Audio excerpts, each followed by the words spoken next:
Yeah, I'm really looking forward to this one because the last session was all about relationship before opportunity. Yeah. In terms of the indirect leaders, about focusing on the other person, helping them develop the skills. And I think for anyone listening to this, we're talking about the indirect leaders about building yourself up and becoming a better leader, but understanding what it's like to be on the other side of you. Would you agree on that, guys? Totally. Yeah, definitely. It was a good session, that one. Just picking up from what I remember is character and chemistry. That's what me personally is what I like to build. I like to build that for the person before I start like a working relationship or an activity with somebody. And you've led that straight to me. I can't say the second word, competency. You got it? Yeah, I got it that time. And it's about linking into that. But where I want to go on this journey, because we finished the last one talking about our highest and best. Highest and best use, yeah. And passion. And passion. And we talked about us moving to different careers, work we've done with Man Club, you going on your career path, you developing as a leader now, not the leader, but senior leadership team, Reed Scott. And around how we've had to understand what you're passionate about and what skills you've got and what skills you haven't got. Is that cool? Yeah, I think so. Yeah. Yeah, I've had to decide where my strengths, where my weaknesses, where I need to build, what I need to learn. And the career path has been absolutely amazing. I've done lots of things that I didn't think I was capable of, but we're going to talk about some of this and hopefully allayed my fears that I had a year and a half ago. Yeah, exactly. And I think same with you, because I think all this, the indirect leader, all of it comes down to a simple thing of mindset to me. And I wanted to talk today because me and Dean was having our weekly one-to-one. Yep. And I got sharing a framework, which I've shared with you many times, shared with Dino, shared at the Man Club. And it comes from a great guy called Bob Proctor, who tragically passed away recently. And he's like one of the ultimate mentors I've always had. And his teachings are just timeless. But when you research Bob Proctor, he's taught so many great people. His stuff's so simple. But you have this conversation about it being so simple, we miss the absolute simplicity. We think we're so simple, we go searching for something more complex. And I think that's what humans do. Would you agree? Yeah, I think we overthink things and we make things more complicated than what they are. I've certainly been one of them in the past, and we tend to put obstacles in the way instead of opportunities and learning. Back to inhibition, prohibition. Yeah. I think that's where I want to sort of take this one a little bit more, because it was around, for me, there's a new book by Dr. Steve Peters, a new version of the Chimp Paradox called Through the Jungle, I think, in it, Bob. Yep, certainly got it. And I've read that, and it's just given me a whole new thinking, because the way the mind's explaining that. But before we jump into that, I want to talk about Bob Proctor's stickman principle.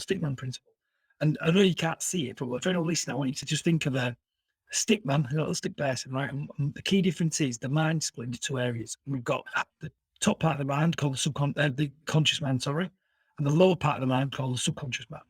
And then across that is five lines drawn like antennas on the person's head, and they're your five senses. So see, hear, taste, smell, touch.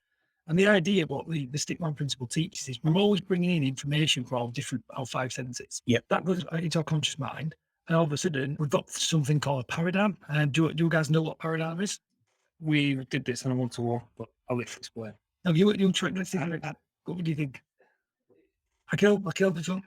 Oh yeah, go. So a paradigm, as Bob Proctor says, it's no different to an inhibition. Yeah. From the Giant platform. It's the same thing. But a paradigm, I think Bob explains it even a little bit deeper. He goes into it and starts talking about racism, for example, right? That's a false and limiting belief that's been bestowed upon from generation on generation. And it's only recently, like we're seeing with Black Lives Matter and all the things that are going on in the world, that we're standing together and we're breaking that paradigm, that false belief that racism is acceptable, because it's clearly not, right? That's, if I could explain it, that's like the most extreme paradigm, right? Yeah. A false belief that we hold to be true. But when you go down and break that down into another level, we was explaining what we was talking about in the previous show about you're having to upskill members of the staff, new members of the team coming in different. And we talked about you're having to go to London and do a lot of skills and do a lot of, you thought you had to go to London and do a job because the new guys have only just joined and they aren't onboarding as quickly, and you weren't sure if you could deliver that project as quick as you are. So when I was challenging Dean on these 10, I was using a lot of Bob Proctor's sort of teachings in terms of on the Giant platform around. I was trying to sound out, is it a prohibition or a paradigm, if you want to call it, like a limiting belief that these people can't do the task that Dean wants them to do. And I was trying to set him up and set his thinking up with the way I was using leading questions to question him in terms of what skills do they need? How can we put an insurance policy in place? Is it where we can test it? Is it where we can do something before? And I was really challenging his paradigm or his limited belief with questions. I didn't tell you how to do it. I was just questioning you, answering certain questions. Would you agree? Yeah, definitely. But the example I gave him is, and this comes back to the giant platform's great about understanding the other person, but I also think it's great about understanding yourself. And for that is people won't believe in you if you don't believe in yourself. Do you agree or disagree? You know, I totally agree with you because you've said it to me many a times. Right. Many a times. And I think that's like anything. And I always remember, I think it was Mike Johnson in one of his sessions, he did it on his T2, and he was talking about situational leadership on another level. But you imagine, because he's from the military, right? You imagine us three are going to war right now. And I said, I've got a bit of an idea. I think if we go over here, we might be able to go storm that building, but we might all die as well, because I don't really know. And do you know how to load my gun? Would we want to go here? Would you want to go, mate? No. Is that inspiring? No. I think leadership has got to be, we've got to be really mindful of the language we use. We was talking about an upward inflection in communication. No. Now, I'm really guilty of doing this, and Dean's role, you'll do it as well. But the science is real clear on only 95% of our communication is not our words. It's the tonality, body language. Yeah. It's all different things. And what the science says, it's really clear. When you're saying something and you're not really sure, you sort of go in like a bit of a high pitch at the end. So you would say, I'm not really sure. Right? No, it goes up at the end. And it's our anxieties and our thinking, the way we say things. So when we're leading and we're working with people, we're selling ideas. Back to that example I used about going to war. That's it to you. Right, fellas, I've got a plan. We're going to wipe these out in a couple of minutes. You're great on that gun. I'm great on that gun. I'm going to go where you cover me. We're going to storm that on the count of three. We're going to do this, and this. Clear the room, go there, get out, and we're going to be back in the pub before this is sorted. I'd go here. Right, we're on it out. Yeah, we're on it. And I'm buying the beers, right? And I'd be like, Let me just mistake. He won't be buying the beer. Neither buy beers. gin and tonics. But you get the point. What am I trying to articulate? You're trying to bring his confidence over, and you're putting across that you actually know what you're doing, and you've actually planned what you're doing. Yeah. And I think the challenge is, when we look at the giant platform again, it always talks about being accidental or intentional.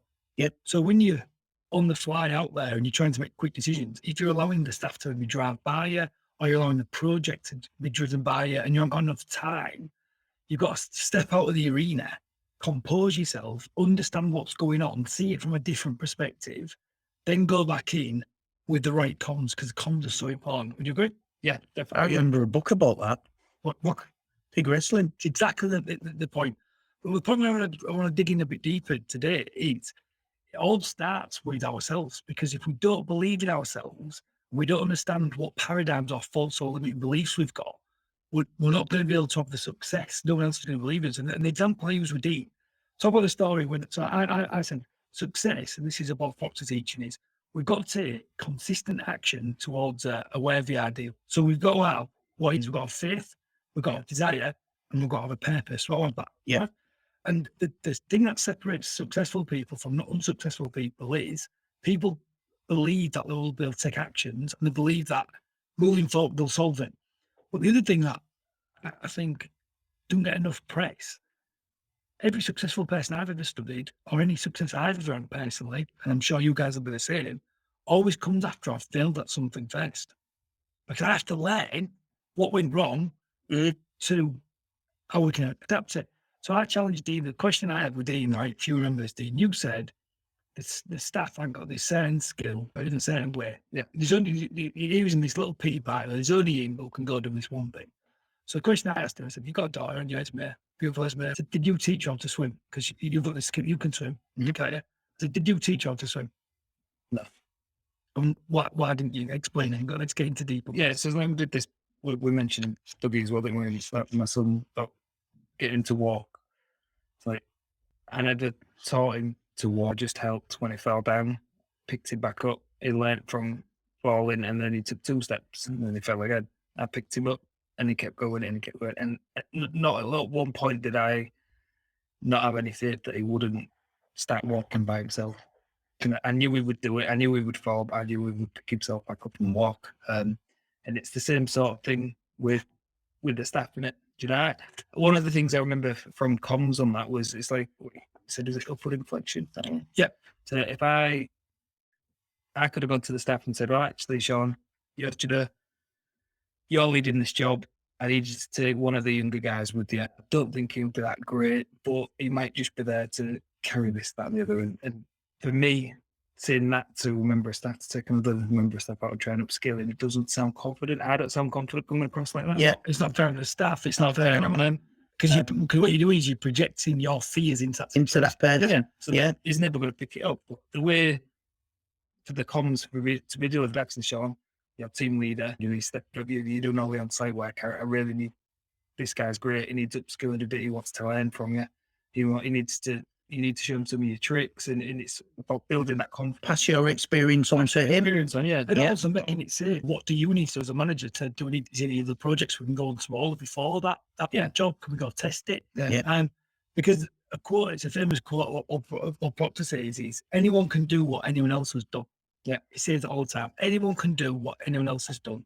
And he also says, all it takes is the first step. And when you look at that and you think about that, it's so simple, but I challenge you around that. And there's always the best lesson I had when I was learning on the Bob Proctor stuff. It was all about when my daughter Evie was first learning to walk. Yeah. And I remember being on the coaching calls with Bob, and he sat there saying, all you've got to do is study a child growing up. If we took Dougie to France, under 7 years old, would he come back 10 years later speaking fluent French? Yes. Yes. So if we took you there now, would you come back 10 years later speaking fluent French? No, because it's attitude, isn't it? They have no fears, do they? No paradigms. That's it. Yeah. Kids live in a world of possibility. It's all about a can-do attitude. And I think the key difference, and there is a bit of science on this as well.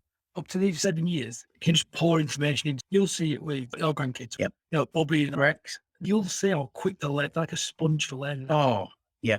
I was playing with him on the floor yesterday, and I didn't know how many animals he knew. And it's 2, just reeling him off. Tell him once it remembers. Somebody tells you only a French word, I forgot that. Yeah.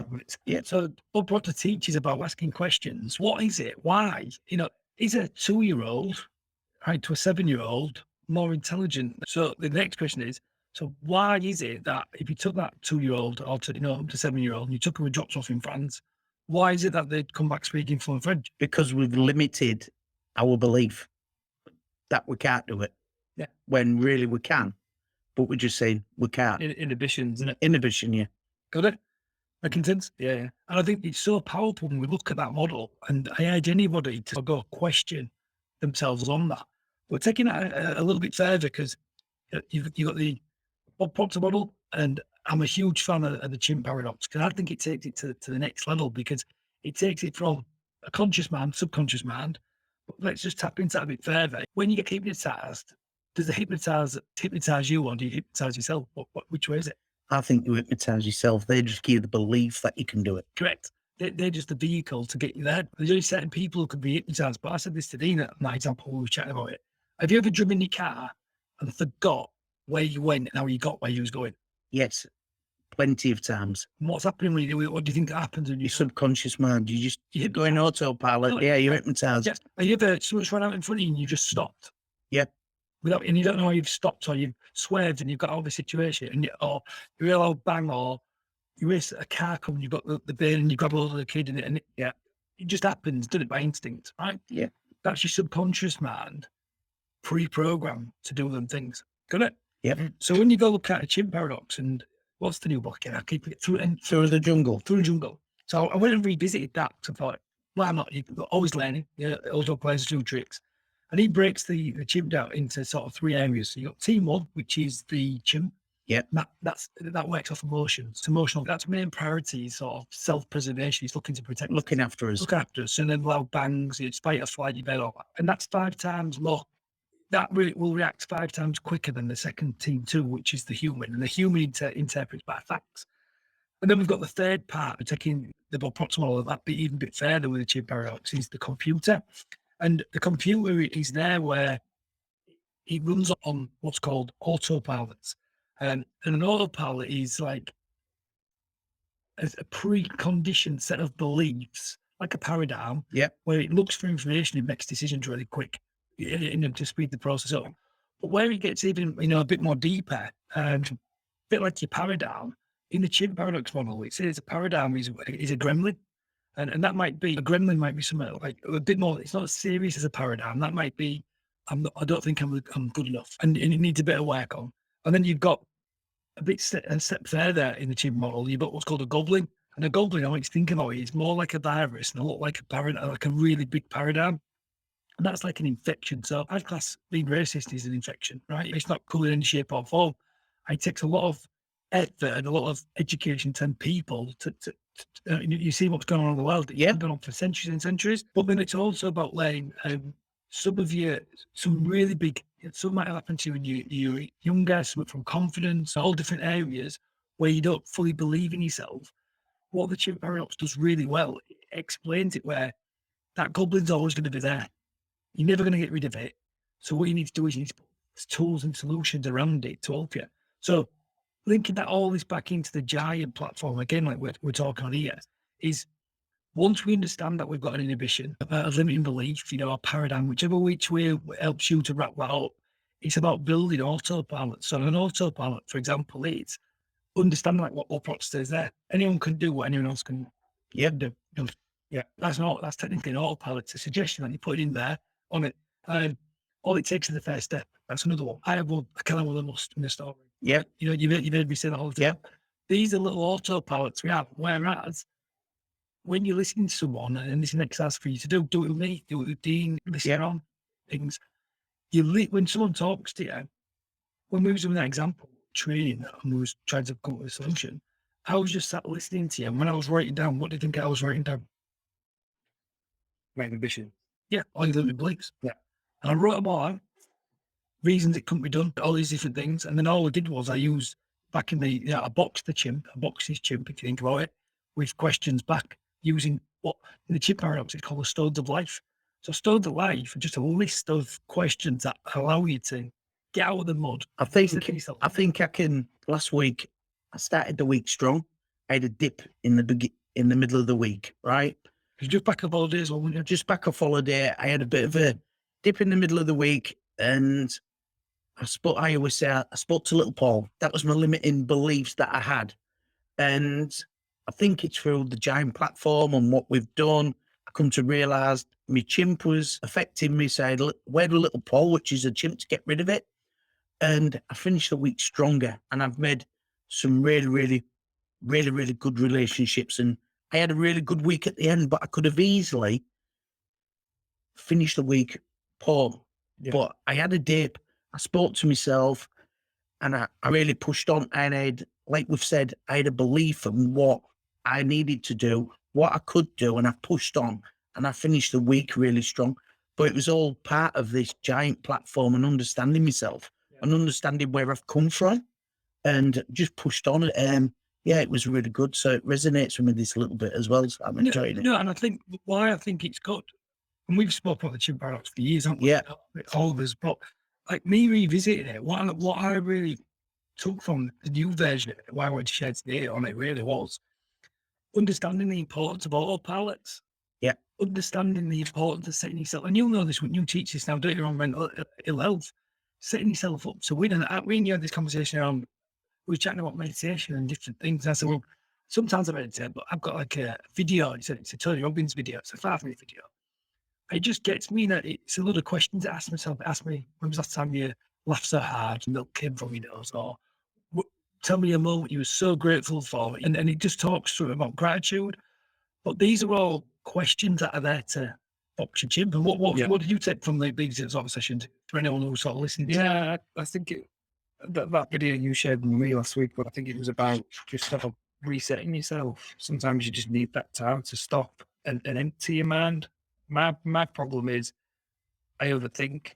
I think we spoke about, I've got projects which I'm helping with, and all I saw was the barriers, and all I needed was that 5 minutes to stop, empty my mind, just free myself of everything, and just reset and go and map out things. You know, if there's a failure, what other options have I got? Get them down on paper and just start planning. I think you mentioned planning before. Planning is key. I think you do need to reset sometimes before you can start that plan.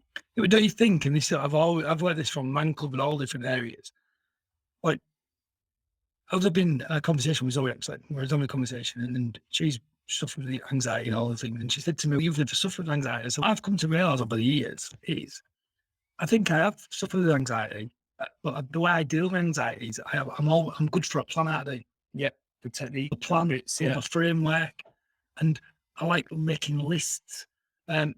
So I think I take my anxiety out on planning and getting it out of my head. I've always been very fortunate to be able to do that. But on the same note, and everyone's mental health's different.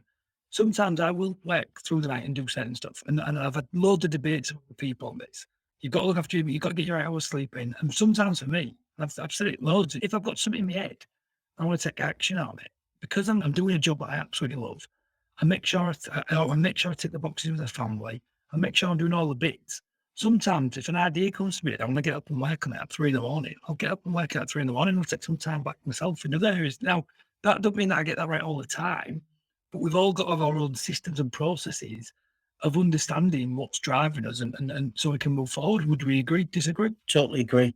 Totally agree. And I think we've had a debate about this before, but until I started doing a job that I absolutely love and I'm absolutely passionate, I'd probably would have had this debate, but I'm the same. And people say you have a work-life balance.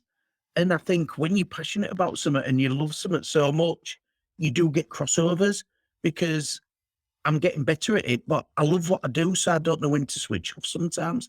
I'm getting a lot better, and I'm doing like I have a detox weekends and technology detoxing and stuff like that. But when you absolutely love what you do, my community work is mental health. It's my hobby. So I do my hobby every day. So I'll never have to work a day in my life again. And I love it. But yeah, I just absolutely think it's fantastic. And I do see where Leon gets up at 3 o'clock in the morning, but Not all the time. It's very little. but you get your golf back and stuff like that. It all comes back down to what advice would you give? Because we all, I believe everybody suffers from imposter syndrome, Yeah. fear of failure, fear of not being good enough. All these things, and we could continue. Fear of people not liking them. Have we missed any others? What's kept you? What's held you back over the years? You know what? Why is it? How old are you now? 52. Why is it taking you to be 50? Was it 50 when you started the business? 51. Yeah, 51. Why is it taking you to be 51? I think man started about 20 odd years ago when I was a production operative working where I worked to last. I was very good at my job, what I did. My manager wanted to keep me where I was because doing what I did, I made his job easier. So he left the business, and within a year, I got promoted three times. And when I got to the management team, I suffered with imposter syndrome because I'd been made promoted 3 times. I thought, when are they going to find me out? When are they going to know that I'm not good enough? But I was. And I suffered with that for quite a lot of years, until I had a word with my director, and he said, look, how many conversations do we have? And I went, well, not many really. 1, because you're low maintenance. Your department runs absolutely perfect. All your documentation and everything is, so I don't need to speak to you. He said, I know sometimes I should drop in a little bit more with you, but he said, I don't need to. And I think going on, when I left that company, starting my own business, I still needed to be convinced that I knew what I was doing. I still suffered with imposter syndrome. I delivered a course this week into North America. We talked about imposter syndrome, and I still suffer with it a little bit now, imposter syndrome. And somebody said, what, you delivered mental health into North America and Costa Rica and stuff like, yeah, I am. But I still suffer. And the reason why I leads nicely is I believe the imposter syndrome with you in the gym model he's a goblin for you. It's not a gremlin, it's a goblin because he's always there with you. You Yep. carry it always there. And but you got some what's your Yeah, I think it is limiting beliefs at the times. Like it's an imposter syndrome. I'm to say I've stepped up from a role I was comfortable with and that I thought I was good at, and that I thought I wouldn't be able to get out of because I didn't think I was good enough to do anything else. I thought from I'm good at, I'll stay and stick at that. I'm comfortable doing that. I don't need to step out my comfort zone. But the interesting bit when you were talking about that team challenge you had, and you brought everyone together, what was the key thing you did there though for them all? Did they have the ability to do it? Yeah, you have the ability to do it. Just calmness, a bit of confidence. Made it safe for him. Made it safe for him, yeah. Made him believe in themselves. Yeah, made him believe that I just helped provide a little bit of resource and to fix the problem themselves, really. But I found that more rewarding than any of the technical jobs I've ever done.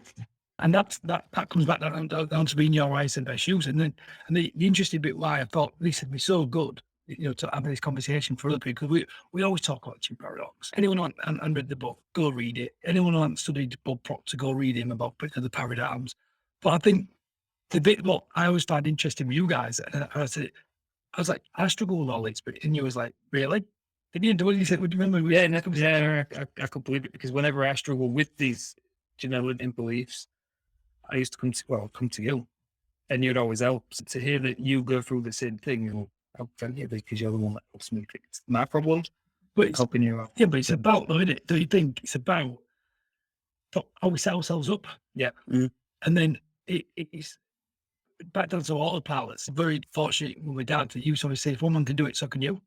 Technically, what Proctor's saying. Yeah. And again, the other side of it is, if we've watched one of my favourite movies, one of my favourite ever movies, and I love it.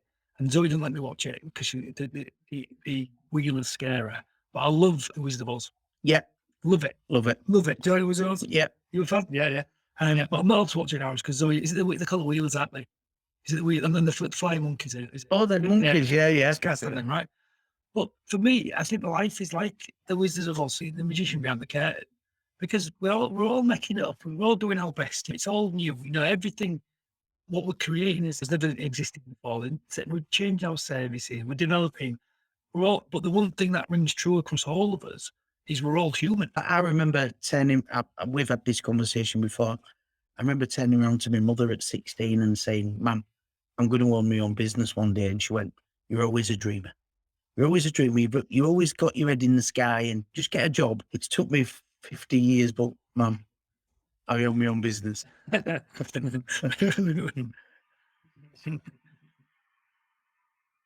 But that there, though, is a great example as well, where I started to really learn about my paradigm. What Bob had taught me was go look around what the people around you or close to you say to you. What do they believe? And mine was, I always remember going to buy my first house, and then I wanted to buy my second house, but keep my first house and rent it out. None of my family's ever done that.